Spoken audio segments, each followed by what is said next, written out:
What's up, everybody? We're back again with another episode of Ask Chad Grassy Logic. Don't worry, this week's just one episode. We're a little late, but the reason why is because it's been a busy week, and also I don't really have a guest with me today. Gino is going to be joining me today. Go ahead and show that pretty mug, Gino. There we go. So I don't know about pretty, sir. Well, you got the radio voice at least.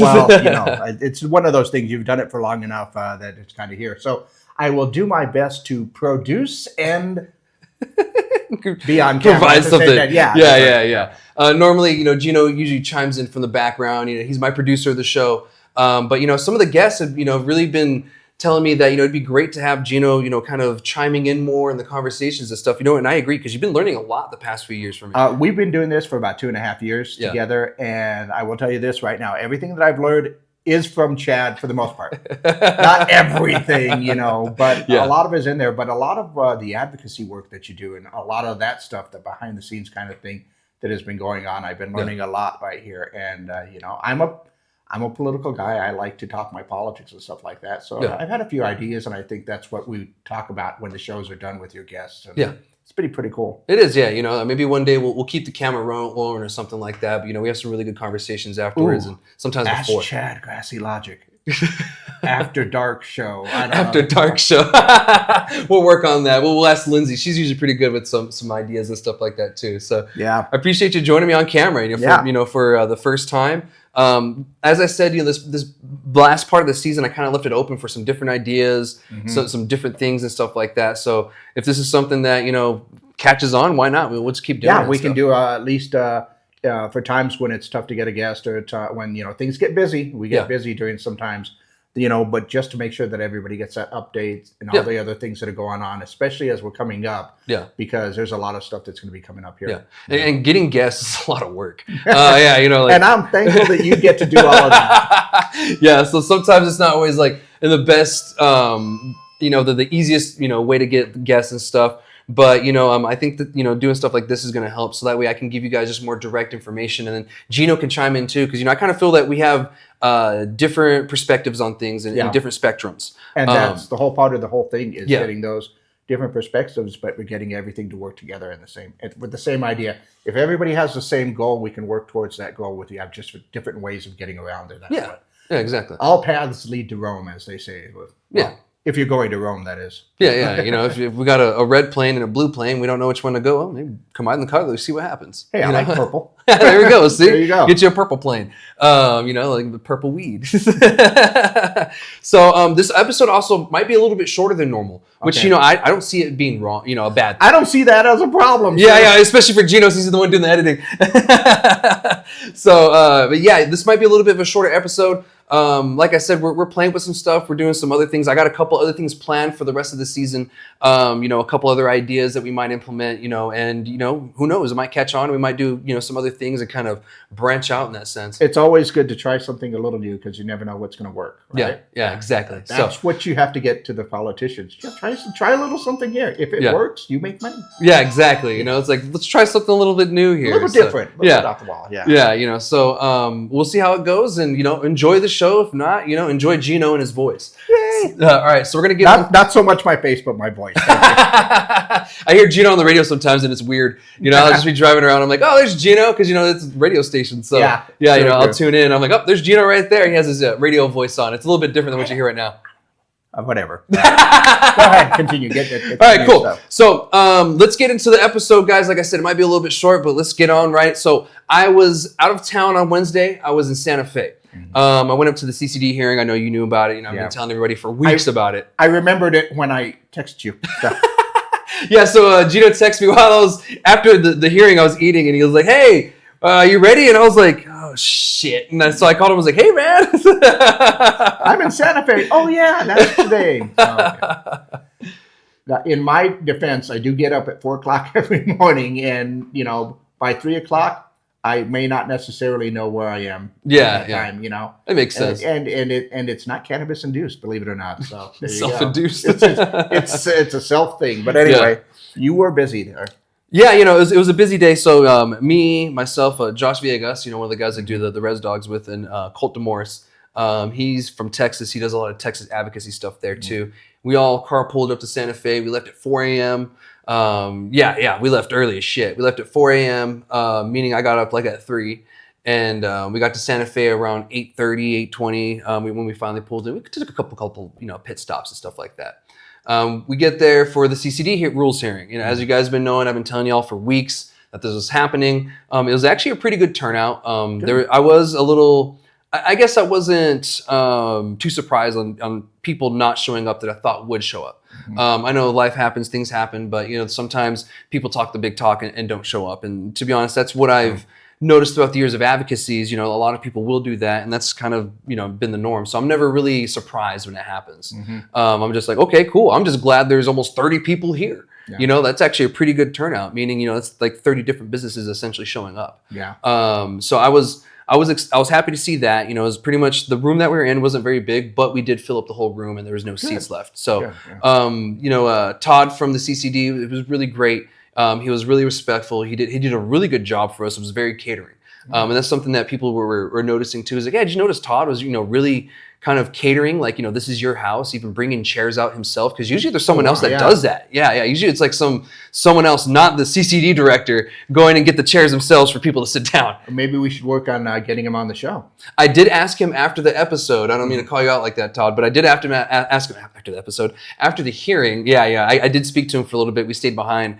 And I asked him if he'd be on the show, and he said, "Yeah, let me get through my PR people through the state and everything like that, and I'll get back to you." And I told him, I was like, "Cool." He's like, "You're not hard to find or get a hold of." I was like, "No, yeah, you can find me." So one of the best places to get a lot of that information is to get it straight directly from the CCD director. So that would be awesome. I'd be ecstatic to have that. It's something that I've wanted this whole time. Even if we have to do it remotely, we've done it before, so that'd be good. I mean, great to have them in person, but if we have to do it remote, no big deal. Having us in person is good enough. So it was a really good hearing, and the way that these go, and I knew this was going to be the case, they limited us to 3 minutes. Okay. And so I actually got everybody prepared for 2 minutes. And so they got a little bit extra time. And to be honest, a lot of the stuff that people wrote went over that 2 minutes anyway. And, most of the people got cut off because their testimony was so long. Because I warned everybody, I said, they're only going to give you 2 to 3 minutes, 3 minutes tops. And, they gave us the gracious of 3 minutes. So going on further, guys, keep that in mind for the rule hearings or any of that. You only get 2 minutes. That's why it's important to do your comments online, digitally, and then show up on person. Because there's not a limit online. Exactly. You're only limited to your imagination essentially online.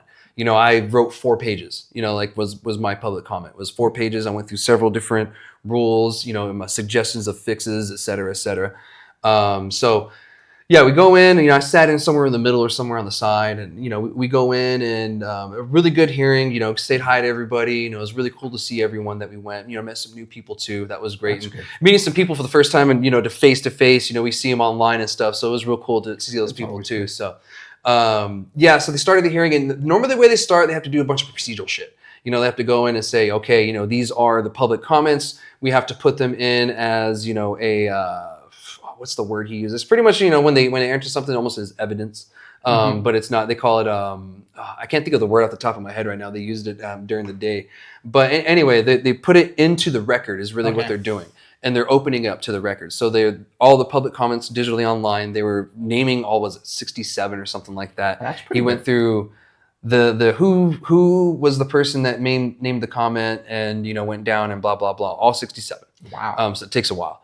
Because this started at 9:15 in the morning is when we finally started. They gave some people extra time to kind of roll in, and that was nice. New Mexico time. So it started 9 o'clock New Mexico time.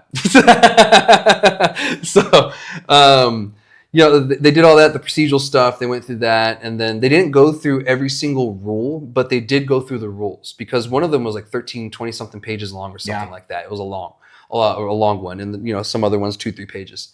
So they pretty much just went a summary down all the rules that, their proposed changes and stuff. And then after that, they opened it up for public comment.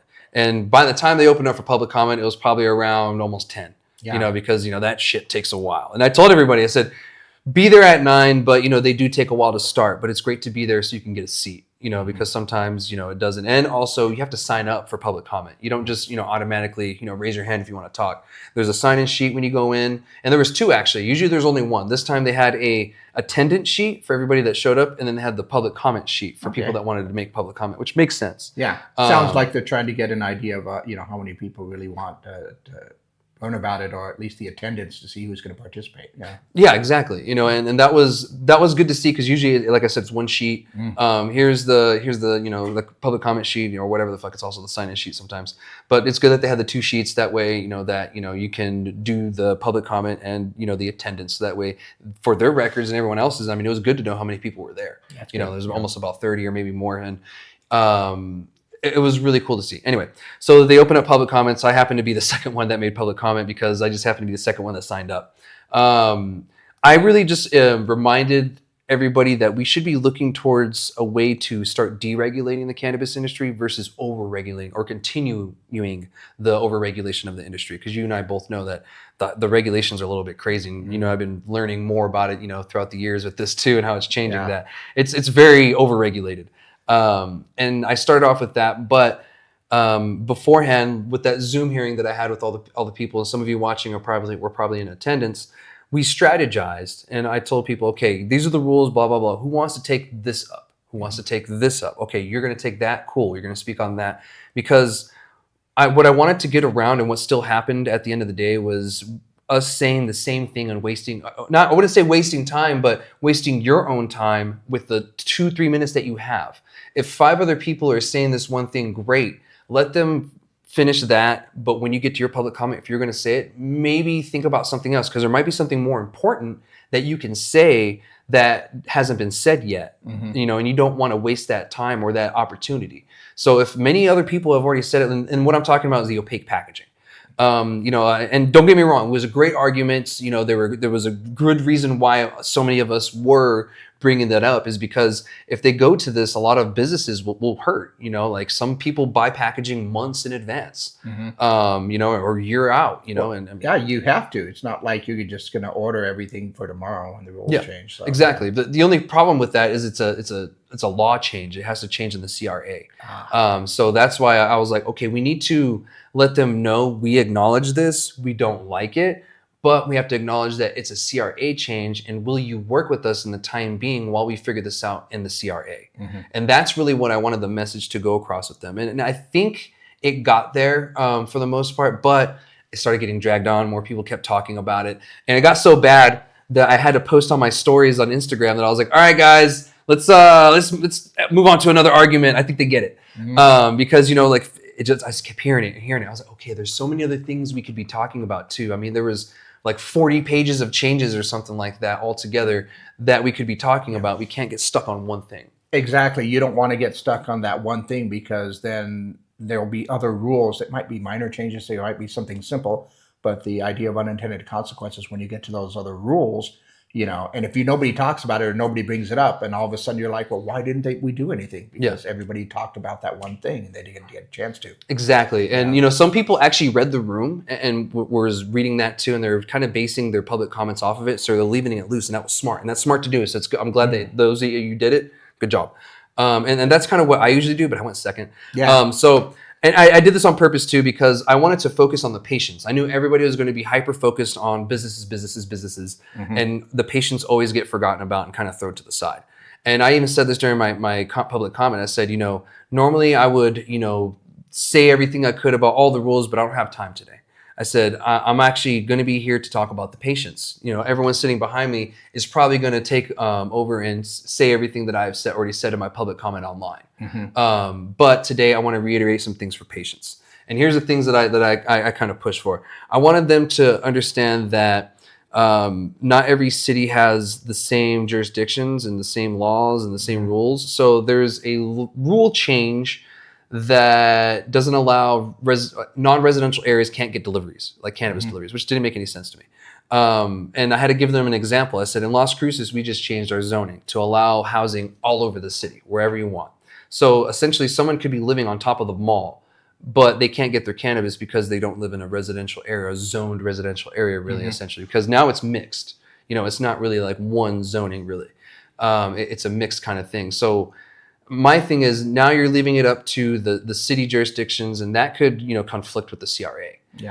Essentially. And so that was my comment on that one. You know, I was like, please don't do that, because you're only going to be punishing the patients. And I even gave them figures. I said, we only have like 73,000 patients. We're down 3,000 from last month. We had 76,000. You know, it's a dwindling number every month. And so, why are we punishing the very minority users of this industry for no reason? Like, that doesn't make any sense. Because my second one was they're trying to limit patients how many milligrams of THC they can get per package. And if I remember correctly, I think it's just at the lounges, which is even more weird because then that's more of a burdensome for packaging.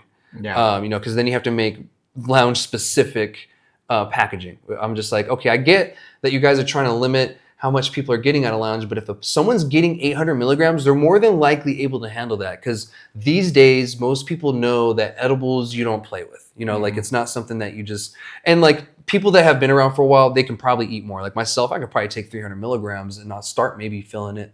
But someone who, and I could take half of one and go, whoa. Exactly. And you know that, And I know that. And I realize that. It sounds like, once again, they're trying to use the alcohol rules as an example of what to do with the cannabis rules, because of course they changed the rules for alcohol and the number of drinks you can have, the number of ounces of let's say hard liquor or spirits that you can have inside of those, and I'm very aware of all those rules.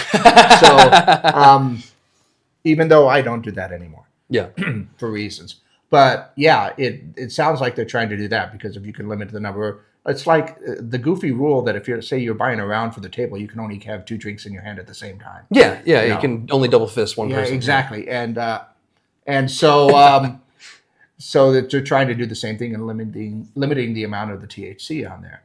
Yeah. But once again, as I have learned through everything else like that, THC is just one of the compounds that's in there. There's all the other stuff that makes a difference in that. Yeah. So it's I don't know if you want to talk about.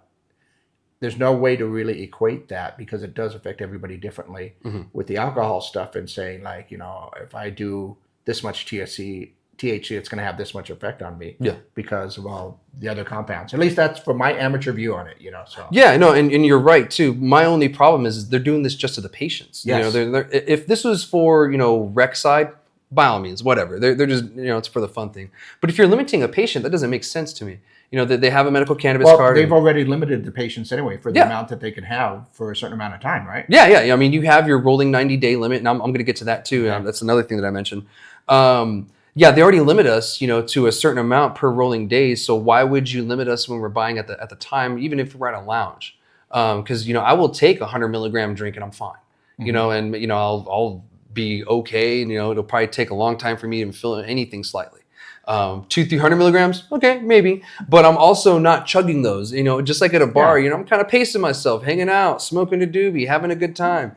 I just don't see a reason why we need to limit patients like this. Like, I get they're trying to do the same thing at a bar, but when it's medical, we don't have a medical alcohol program. Like there's a total difference, and that's what I have to remind people. Although it can be prescribed, that's a rule in there. I know that one. Alcohol? Yeah. Oh no shit. And it can be prescribed in New Mexico, but nobody's really ever going to do that. Yeah.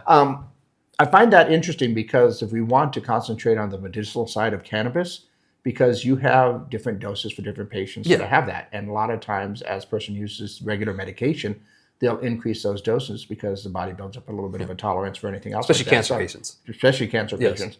And so it is one of those things where, why are you limiting that if it is and that's, like I said, why I think you should concentrate more on the medicinal part and on that patient part, because, some of that should be into the hands of, say, some medical professionals, but professionals that understand how cannabis works. So, yeah, exactly. And that's another long road as advocates that you guys are truly trying to get into, and you've been doing that for years.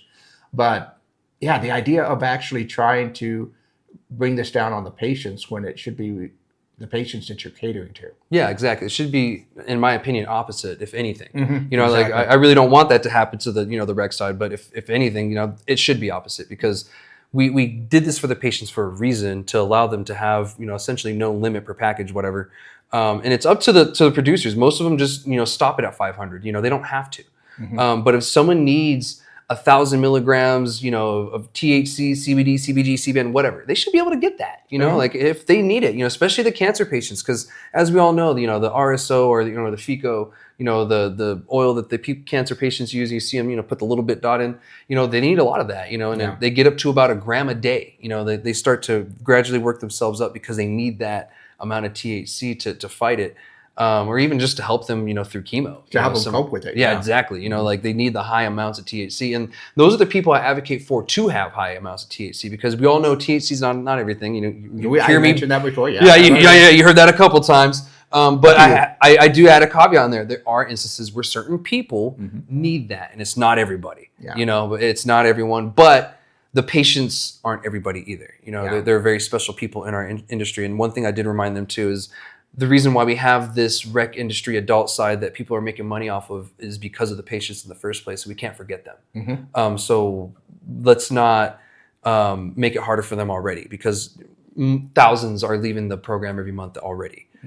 So this is already a smaller number that you're attacking, and it doesn't make sense. Well, like I said, I think all the years that you've been an advocate on the medical side, I mean, it made it one of the reasons that you went recreational, is to make it a little bit easier for the patients to make sure that they can get everything. Yeah, exactly. And there was one change that I did like, and I did tell them that. I think I told them, I don't know, I kind of blacked out at one point. But it was in my public comments. I do know I put it. Was the fact that they can give medical cannabis patients free cannabis now. So none of this penny out stuff or whatever. It's like straight up medical cannabis patient, you can't afford it, we're just going to give you this for free, whatever, gets reported, all that good stuff. And they're allowing that. And that's great. Hey, as long as you keep records of it and you know who got, where it comes from and where it's going, that should be perfectly fine. Yeah. I mean, I know that they tried to sue the insurance companies to go ahead and try and cover cannabis, which I don't think is any insurance that you're going to be able to get them to do that until you either get it deregulated, or if it changes its, status on there from going from, what is it, class 1? It would be a Schedule 1 to Schedule 3. Yeah, it's the Schedule 3. Because then, as Schedule 3 medicine, then you probably get insurance companies to start covering that stuff at that time. But that's to be able to give them free samples of free cannabis when they need it. Yeah, that's good. Yeah. And then that was something that I did advocate for. I was like, I think that's great. And that's something that we've been wanting for pretty much this whole time since I've been a patient. I became a patient in 2013. And pretty much the whole time, that's something that we've been asking and begging for, patient fund, free cannabis for patients, something, help us out here. We're a poor state.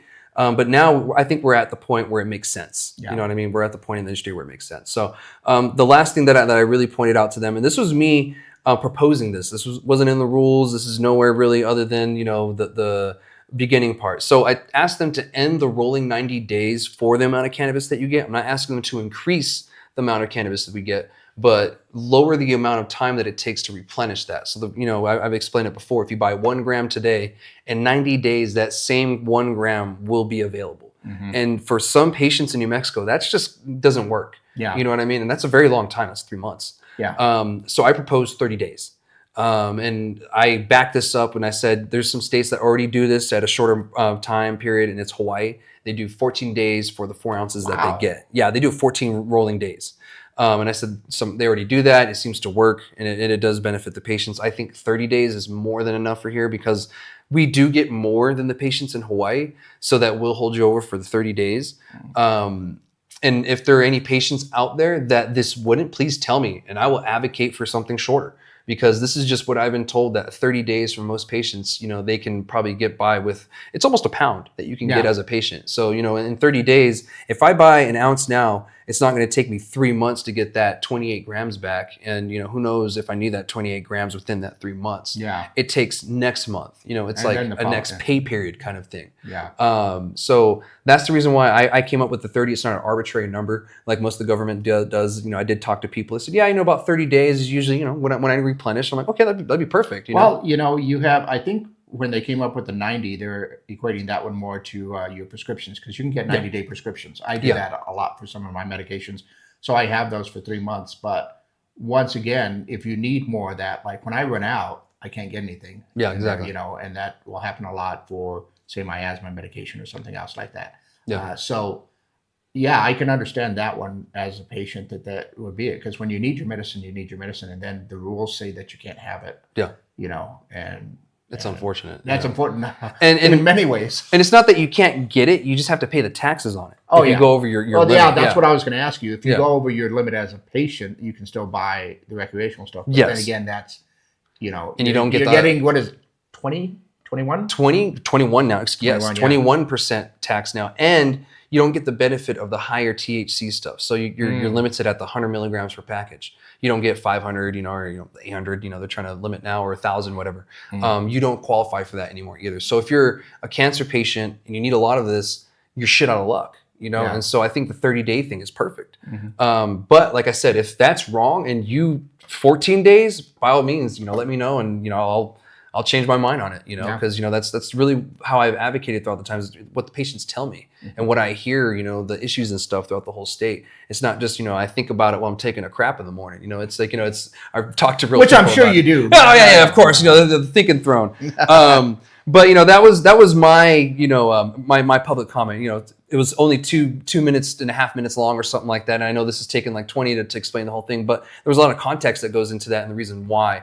And I wanted to bring that up because the patients just get forgotten about. Yeah. Now the rest, everyone after me, like I said, the opaque packaging, of course, was the topic of the day. It seemed like they did bring up the hemp stuff, and the CCD did say that was a mistake, and they do want to go back and fix it because they don't want to ban compounds, because cannabis and hemp are the same thing. Yeah. Just that THC percentage is the only thing that makes them different these days. So it doesn't make sense because they have the same damn compounds. Yeah. And they acknowledge that. So hopefully that is going to change, because with this rule hearing, it doesn't mean what we say and what we want is going to change. It's up to them. They're the final deciders on that. And hopefully they do decide to change and take certain things out and go a different direction. And that was one thing that I told the director afterwards too. And I said, I had a Zoom meeting with a lot of these people here today. And one of the things that I wanted to make sure that we figured out was, okay, we have all these issues. We see what they're doing here. Well, what's a fix? What's something we can suggest to them instead of just bitching at them the whole time? Yeah. Let's be productive and suggest fixes and changes. Because he said, yeah, we messed up. My bad. Like, how can we fix it? And that was, the suggestion. So another thing that, people brought up was, the testing stuff, how much amounts it takes for you to test. And to be honest, the tables they had were really confusing. And then even in my own public comments, you guys can read publicly, I told them just to go rework that whole thing. Sometimes there's just a number with nothing behind it unit wise, not even gram, pound, or ounces or anything. So you're not too sure what they're talking about. It says 10, it's like, that could be 10 grams, that could be 10 ounces, that could be 10 pounds, that could be 10 nanograms. I don't know.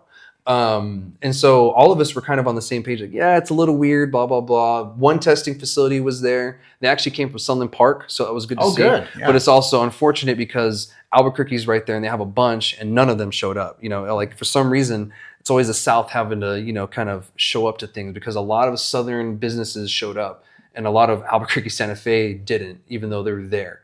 And that was unfortunate because their voices matter. And if we would have filled up that whole room, they would have had to move locations. And that would have been an even bigger message to them. What's a better message than, look how many of us showed up to either show support or hate what the hell's going on, but we care.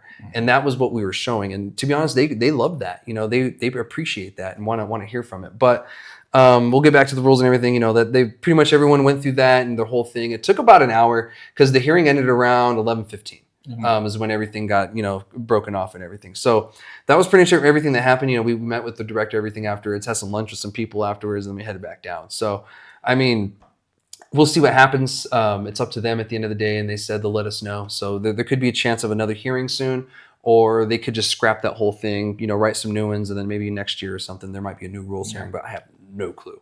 I think that one of the things a lot of people that are in the industry, and I'll even say even from the traditional side, I did my air quotes there, that dealing with the bureaucracy of the government is a pain in the ass. It is just straight up. You've learned that throughout the years, that all the hoops, all the different things that you have to go through and everything else like that.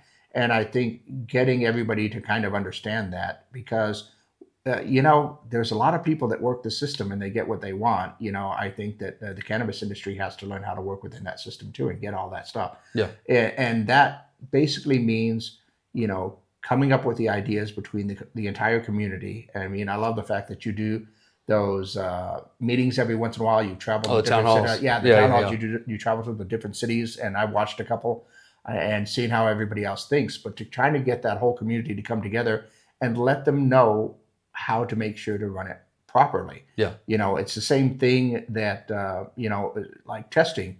You want a certain set of standards. What do they need to be testing for? What information do the patients need and what information do the sellers and the growers need. And you get those standards set, and then you tell that basically that's the community and the government telling the labs, these are the tests that you have to find and do, and these are the results that we want their information on. Yeah. And that way you have that standard set, and then everybody can take a look at that information and go, okay, this is what that means, or the patient can take a look at that, or try and decide what's best for them as you go along through that, because everybody knows what their limits are, what they have, or what they like, as far as that goes. So I think that getting the community together the way that you have is a good thing, but you definitely need the participation. You need to get out to these town halls. You need to get out there and let your voices heard, because I've heard you say it, one person can say something, but two is constituents. Yeah. Something like that. Yeah. But, you get that because everybody wants to succeed, and everybody else, they want everybody to succeed. Yeah. As far as I don't think I personally met anybody that says, I'm the one that's going to be on top, and everybody else I'm just going to crush under my feet, although I know they're out there, because that's business. Yeah. But the community in general, they want everybody to succeed. They want everybody to make money. Heck, the more money you guys make, the more money the government gets, the more they're happy, the more that you can get done.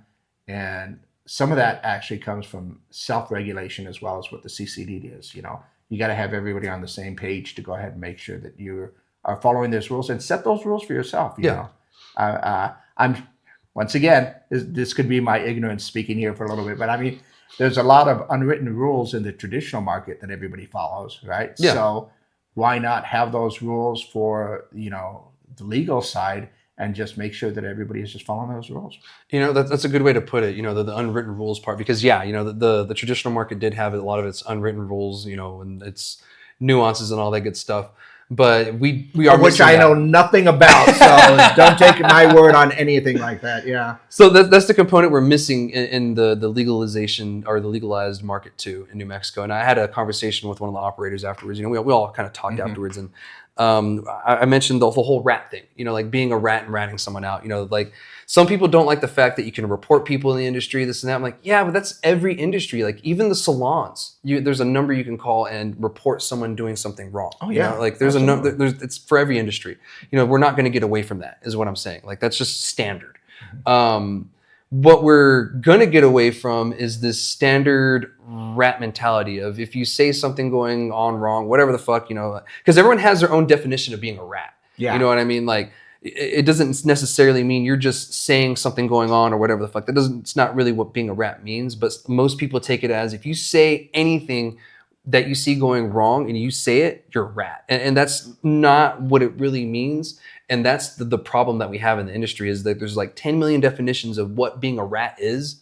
And, like we're kind of stuck. And so when you want to say something, this person is doing this wrong, and I need to say something because it's going to harm somebody. Like someone's going to get hurt doing this, but I don't want to be a rat. And so you don't.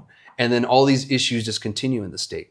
Yeah. We have to self-police. Exactly. Yeah. That's what it comes down to, is kind of self-regulating, self-policing. Yeah. But still, the same thing, if somebody's doing something, and I mean, I agree with you, you don't want to be a rat. You don't want to tell on someone. You don't want to be the informer. You don't want to be the tattletale. You don't want, you don't want, that, snitches get stitches, as they say. But, that person that's doing something wrong, or the business is doing something wrong, that's just going to bring everything down, and it's going to reflect on everybody else. The stigma that's there for cannabis is there already. It happened, I think, last year when you had some of those other businesses that were doing something wrong in there, and it just made everybody else look bad. Yeah. And for the community and for everybody else, once again, I think it's coming together and backing each other up. But, the rules, the standards, you have to follow those. And one person that does something wrong is going to make everybody look bad. And then next thing you know, the general public is like, oh, it's just all those potheads doing it. It's crazy, fucked up shit. Yeah, and those illegal Chinese farms that they oh shut yeah, down. that was a black eye. Yeah. For the whole industry. And the people that operate in that area, they just have a bad taste in their mouth because of that. The state allowed it to go on for so long. But there's so much procedural shit that goes on with government that I can't hold them accountable 100% because jurisdictions change depending on what goes on legally. Like, they could have done something else. Well, now this goes to the feds. We got to wait on the feds. And to be honest, I think that's what happened is they were just waiting to get more cases so that way they can get a charge. But I'm hearing that they're back operating anyway. Yeah. So it looks like we have a long way to go. Hopefully this enforcement component that they added will, at least crack down on stuff like that a lot more quicker than what's being done. And you know what I'd like to see, as far as the enforcement line goes, because they have to hire those CCD cops, right? Yeah, they have to hire those enforcement. Hey, we have a lot of veterans. We have a lot of people that, have experience with something like that. You know what? Those that are advocates maybe should be trying to apply for those positions. And that way, what's going on and you can help them understand what we're looking for and how to do that. Yeah. And that is another thing that's missing in our industry is it's being ran by people that don't know dick about the industry, the plant, any of it. It's a bunch of people like me. Yeah, that's fair. Yeah, like you're people that don't really, that aren't involved with cannabis enough to know what we know. So yeah, maybe in time that'll change, because that is what will keep us honest is people that... To be honest, like I said before, in the 2.5 years that we've been doing this, I've learned a lot. I get a weekly lesson. Every week there's something else that comes in there and I learn something else and I learn that because I don't consume. It's just something that it's not that I haven't ever, I just don't get it. Yeah. Like I said, it helps me sleep, which is one thing I've considered. But, learning all these things like that and especially the politicians up there, the ones that have been there for years and other things like that, they don't get that weekly lesson. They get a lesson every once in a while when you go up to the rules committee or when you guys are having those sessions or something else like that.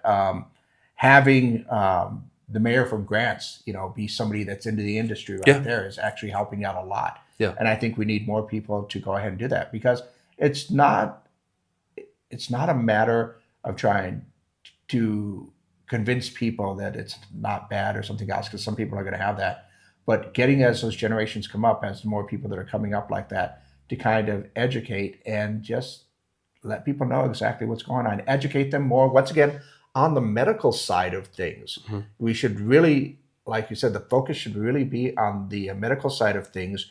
And then the recreational side is just going to benefit from all of that. Yeah, definitely. 100%. So, I mean, that's all I really had for the CCD thing. That was my update and that was the big one right there. Yeah, that was. I think we said this was going to be a short episode. We did, and that's probably going to be the longest one that we have this whole one. So hopefully, we'll see. I haven't even looked at the time yet. I know, right? I have no clue where we're at, but we'll keep going on. So if you guys, are curious about that, I will keep you updated on the updates for, the CCD stuff. If, when, whatever the rules change or there's another hearing, I'll let y'all know. I will be there as well.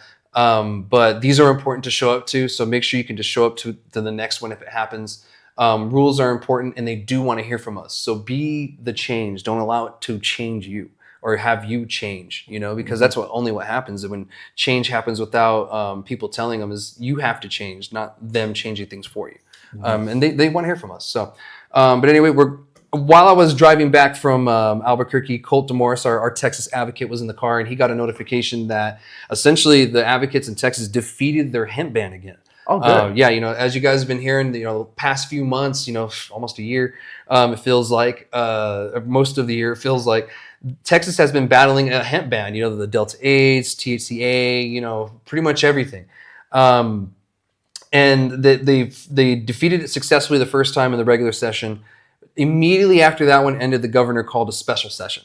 And this one was to, get back to the cannabis thing. But the difference is Lieutenant Dan, the lieutenant governor, I just call him Lieutenant Dan, the lieutenant governor of Texas, Dan Patrick, he hates cannabis. He wants it banned. And to be honest, I think he's paid by the alcohol lobby, a lot of the tobacco alcohol people in Texas. I think they pay him a lot. I do want to try to get one of the Texas advocates on the show before the season's over so that way we can get a download exactly from them because, they know the legislature way than I do. Yeah. I can only really speak from what I've been told and what I've seen myself. But yeah, Dan Patrick hates it. But the governor himself, Abbott, he actually wants it regulated. He said, I want this regulated. I don't want to, I don't want the veterans to lose access. And it looked like him and Dan Patrick and a couple other, I think the legislature just could not come to an agreement.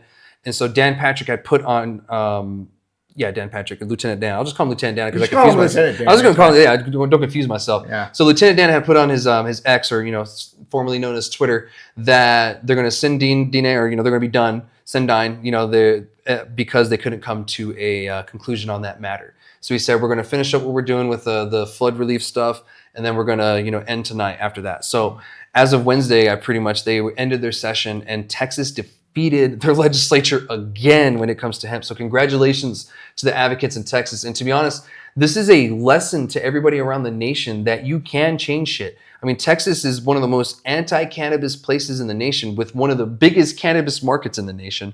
Because that's the way it is. Yeah. It's like, I don't think there's any place in the country that is cannabis free or kind of against that way. I think it's always been around. I mean, I've known about it since I was a kid, stuff like that.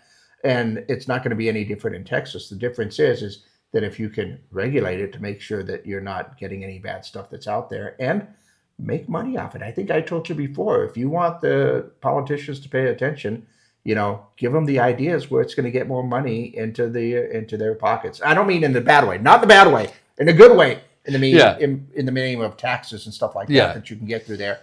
And some of the ways that a lot of that will bring revenue into the state and into the cities and into the communities that are there. Yeah. I mean, once again, you can take Sunland Park for an example, or even just take here in Cruces and all the other smaller cities in and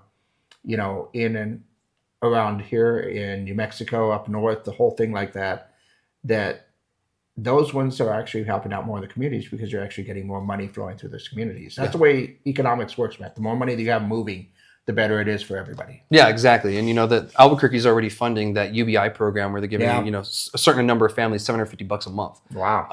That's huge. $700 for a family who might be struggling. That's the difference between I can provide food and get my kids new clothes, or I can only provide food. Mm-hmm. You know what I mean? And then my kid has to go to school with the same stuff that he wore last year that may not fit anymore.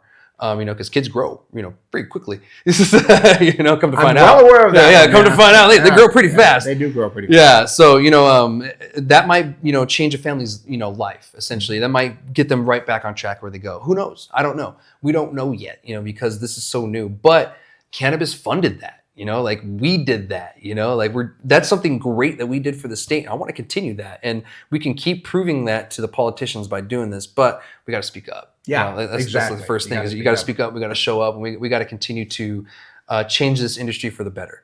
So my congratulations to Texas. Again, you guys are kicking ass out there with this advocacy game out there. You guys are tired as fuck, and I get it, and you deserve a goddamn vacation. So take the rest. They won't have another legislative session unless there's another special one for 2 years. Yeah. So you guys are safe for 2 years. Congrats. We have to fight every damn year. We'll see what happens in the next 2 years. I have a feeling in the next 2 years in Texas, there might be a huge shift on who's going to be in charge. Yeah, in 2 years, there could be a shift about who's going to be in charge. In 2 years, something might even be done on the national level as far as federal goes. Yeah. So you never know how that's going to work. Yeah. I know a lot of people think that people on the right are against cannabis or anything else like that, and actually that's not true, because there's probably bunch of them. I've covered that on the show before. Yeah. It's not like that. Yeah, and it's normally the people they elect just happen to be anti-cannabis. Well, even I will dare say his name. Even if you go all the way up to the top with Trump, when he was in Florida, he said that he would vote for the legalization in Florida. Yeah, it just barely lost because they didn't quite get the right percentage in there. And I feel that if you honestly take a look at that, if anything, you know what? We have labs, we have research facilities, we have research places here in New Mexico. You know what? We should be doing more research on cannabis. We should be finding out more about the plant and what it does and the effects it has on everybody. Because, and this is one of the things, if you can go ahead and research and find out about fentanyl and all the other stupid, goofy drugs that you have in there. Did I fall off camera? No, you're good. The goofy, drugs that you can get addicted to on legally through doctors and pharmacies and stuff like that. Take a look at this stuff because it could be better. And I just think we need the research to get that done. And it would be good to have New Mexico as that example of how to get things done and how everything can get together. Because if it does change federally, then a lot of those states are going to need that example about what do we do to make this work right. Well, hold that thought. I have something for that at the very end. I got one more thing before. Yeah, that's what's known as a tease. Oh, tease, a little bit of tease there. Yeah, a little bit of panty liner. So before I get to that part, because I agree with you, but we might be on the right track here in New Mexico to do that. But yesterday, the governor announced that we are going to be in a special session next month, October 1st. So go ahead and bring that article up if you don't mind. I'd like to, but my mouse won't right up. So right here is the governor's announcement. Now I read it, and we can read it for you guys. Go ahead and you can scroll down. It looks like Gino's mouse was given him issues. See, when I don't have my hand on the mouse all the time, this is when it's going to work. So, but yeah, the governor announced yesterday that there's going to be a special session here in New Mexico. This isn't a surprise. This is something that I've been getting told was going to happen for probably a few weeks now. It's not like it's something that came out of the blue. We just weren't sure when it was going to happen exactly and what was going to be on the governor's, pretty much agenda of what she wanted. Like I said, it's going to be October 1st. I don't know how long it's going to be. In New Mexico, they tend to be fairly short, but it could be a month long. I have no clue. So some of the stuff, and Gino's trying to work on getting the website stuff going. If he can't, don't worry. I have the stuff right here. It's really going to be funding health stuff.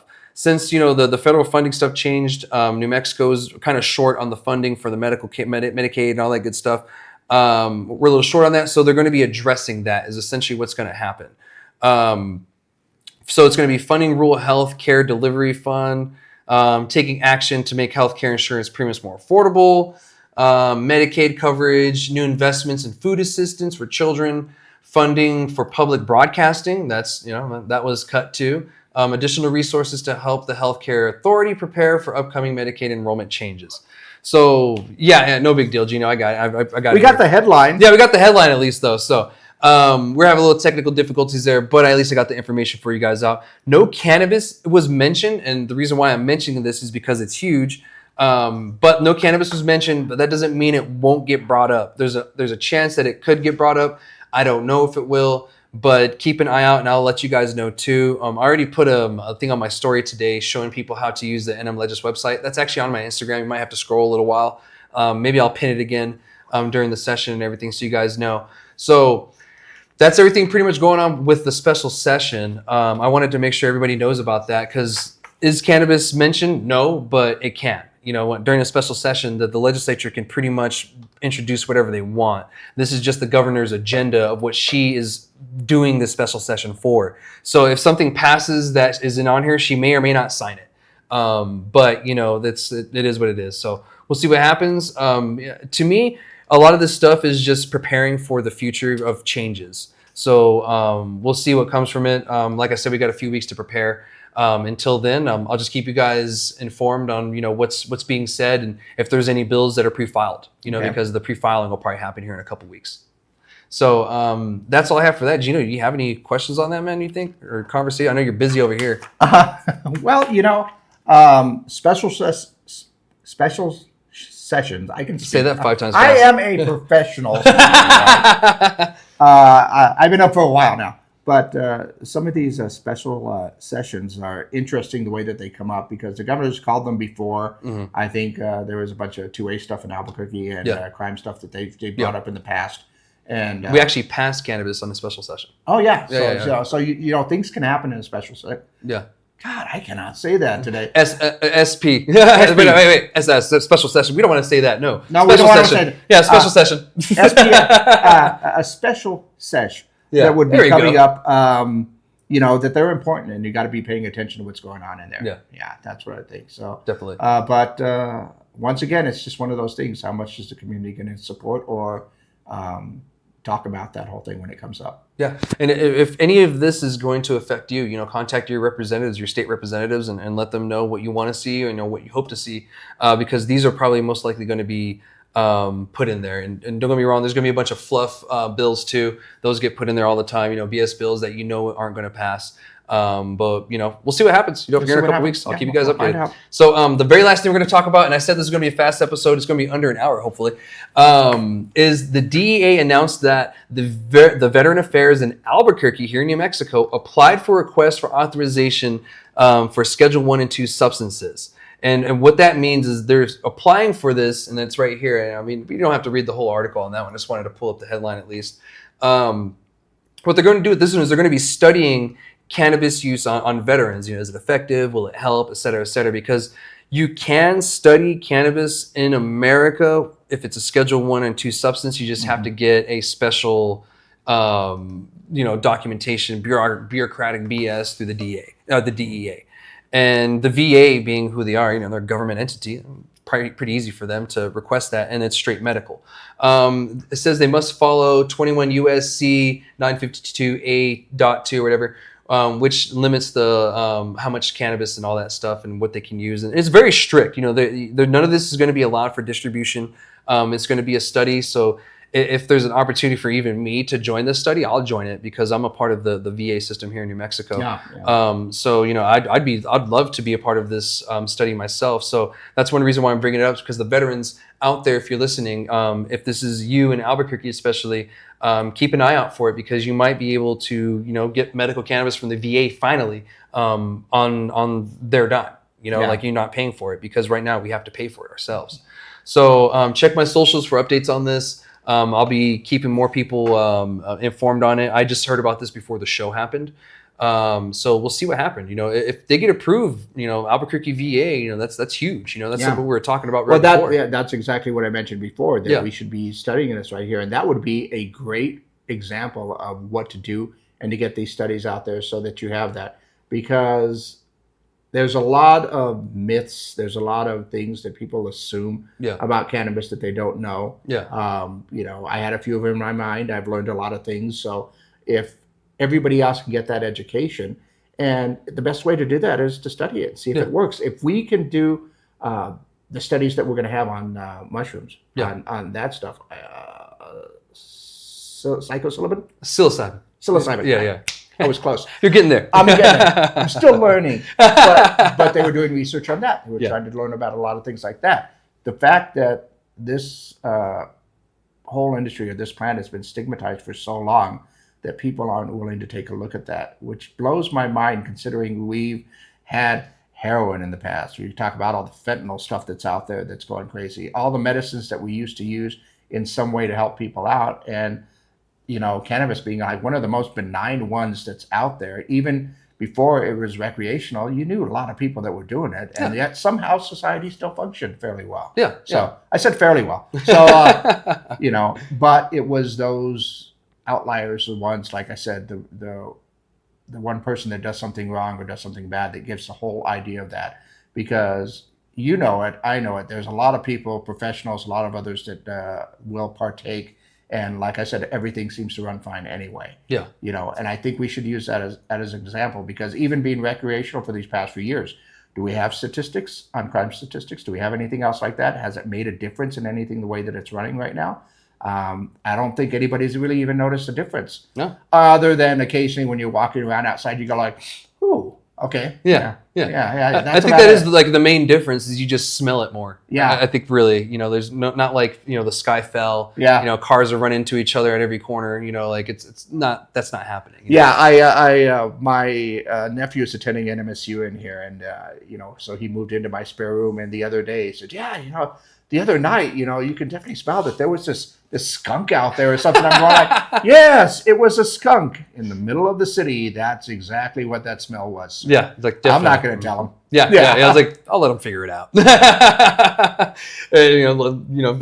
that's what I'm saying. We need the research done. We need to be leading that area of research to go ahead and have that done, because and it surprises me, because as I don't want to say as liberal as the state is, or democratic, or anything else like that, why don't we have some of these, politicians saying, what, let's lead the country in research. We've got, would it be interesting to have Salamos National Labs start working on saying like, hey, this stuff works really well for some things. We do have a license in New Mexico for a research lab for cannabis. We just don't have any. Like no one's. It's not. Somebody's got to take advantage of the license. Yeah, they do. And what they need is they need like a government funding is what they need for that, because you have to pay for that license. And so Yeah, the VA and the DEA just asked for something there. Exactly, and what I was thinking, I was like, this is actually an opportunity because we had UNM. They did a psilocybin, study not too long ago. This actually allows UNM to piggyback off of the VA. So this does give the state a direct opportunity. I just don't know if they're going to do it or not. So we'll see if that happens. They should. They really should, because this would be a great opportunity for the VA. I mean, UNM and the VA to get some really great data out of this, and especially for the state. Forget about UNM. We have an ag college that's growing just about everything over here. Why can't they do more of the research? That'd be great too. Maybe we can figure out because we know that whole the bright green situation. That's not going to happen. Yeah, that's we're not going to rely on them. Maybe NMSU could apply for a Schedule 1-2 substance thing, because who was it? The state of Mississippi had it for so many 20, 30 years. They had that exact license from the DEA to grow cannabis for those medical cannabis patients and for research. Why not NMSU? They already control the hemp program here in New Mexico. They're already very familiar with the cannabis stuff in New Mexico. It would only make sense for that. So that's actually a really good idea and a great proposal. Yeah, I'm smart once in a while. And this goes back to what we've talked about before. Props to the CCD. You have to have something that's going to go organize that or anything else like that.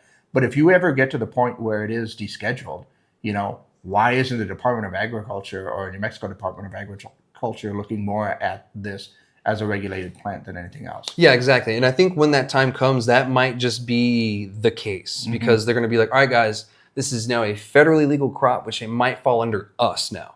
If it's descheduled. Yeah. Because then it's not. There's no need for a drug enforcement or anybody on the DOA side to go ahead. DOJ side to go ahead and get involved with that, because it's legal. It would be then, Yeah, exactly. So, but that's pretty much all I had for this week, and the announcements and everything. Yeah, we'll keep it under an hour. Short episode. Yeah, shorter. I thought it was gonna be 30 minutes. An hour 5 minutes under an hour. No, we just went over an hour. 5 minutes. Okay. 5 minutes. We got 5 minutes. Cool. 5 minutes. So I kept it under an hour at least, but I thought it was gonna be a little bit shorter. But there's a lot more information and context in this than I thought there was gonna be. So. But I think there's a lot of conversations to be had on stuff like this, and the conversations that should be having. Yeah. To get more people involved with the town halls, all of your Padawans that are doing things without you out there. Yeah. The advocacy side really needs to step up, and I think you've said it before. If you are in the industry in any way, you are an advocate, and you need to step up to get your voice heard. The only part that connects me to this industry is doing this show with you. But when I'm talking to other people, I'm going like, it wouldn't be a bad idea to go ahead and take a look at this. Yeah, definitely. And that's so I'm not your Padawan quite yet.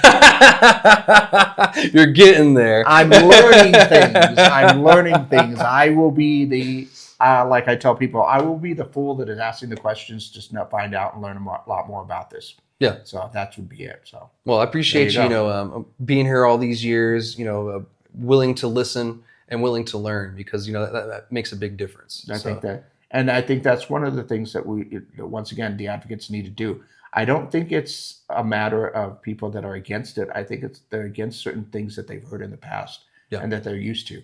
Yeah. So you need to educate. You need to let them know about other things that are going on like that, and that's going to make the difference between it all. Yeah. Education. Give them the knowledge that they need to know about all this stuff. Yeah. And I'm pretty sure almost everybody has a family member somewhere that will advocate for it, and they just need to, ask them some questions about what's going on.